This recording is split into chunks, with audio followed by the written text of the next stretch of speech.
OBC पर केंद्र से 2011 जनगणना के आंकड़े मांगने की महाराष्ट्र सरकार की याचिका सुप्रीम कोर्ट ने खारिज कर दी है।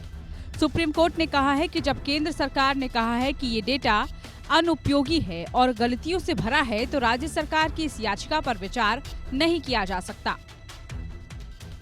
सुप्रीम कोर्ट ने महाराष्ट्र सरकार को झटका देते हुए ओबीसी आरक्षण के लिए केंद्र का जातिगत जनगणना डाटा सरकार को देने से इनकार कर दिया। कोर्ट ने कहा, केंद्र सरकार का सेंसस का आंकड़ा महाराष्ट्र सरकार को नहीं दिया जा सकता। कोर्ट ने कहा कि केंद्र के सामाजिक आर्थिक जातिगत जनगणना का डाटा पर भरोसा नहीं किया जा सकता, क्योंकि केंद्र सरकार ने खुद कहा कि 2011 में जमा किया गया पिछड़ेपन का आंकड़ा इस्तेमाल करने योग्य नहीं है, क्योंकि आंकड़ों में त्रुटियां हैं। इस याचिका के जवाब में केंद्र के सामाजिक न्याय और अधिकारिता मंत्रालय के एक हलफनामे में सुप्रीम कोर्ट से कहा कि संचालन संबंधी कठिनाइयां इतनी अधिक हैं कि एक गंभीर खतरा है कि जनगणना के आंकड़ों की बुनियादी अखंडता से समझौता किया जा सकता है और मौलिक जनसंख्या गणना स्वयं विकृत हो सकती है।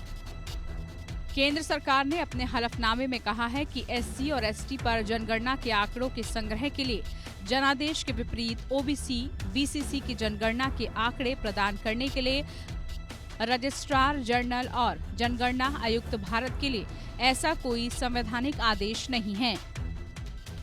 सुप्रीम कोर्ट ने महाराष्ट्र सरकार की केंद्र सरकार के द्वारा जमा किया गया 2011 जनगणना का आंकड़ा राज्य सरकार को दिए जाने की मांग वाली याचिका को खारिज कर दिया है। हालांकि अभी सुप्रीम कोर्ट में ये मामला लंबित है कि महाराष्ट्र में होने वाले निकाय चुनाव में ओबीसी को आरक्षण मिलेगा या नहीं। सुप्रीम कोर्ट के डाटा में नहीं दिया जाने के फैसले का इस मामले पर सीधा असर पड़ेगा।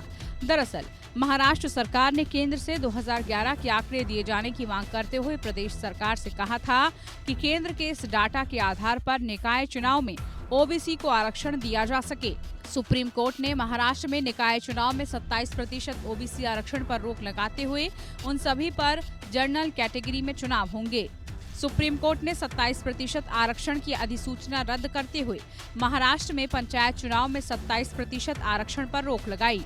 कोर्ट ने कहा कि महाराष्ट्र सरकार ने ये आरक्षण बिना जरूरी आंकड़े जुटाए आरक्षण दे दिया गया था। कोर्ट ने इससे जुड़े सभी मामले यदि किसी हाई कोर्ट में हो तो उसकी सुनवाई सुप्रीम कोर्ट में होगी।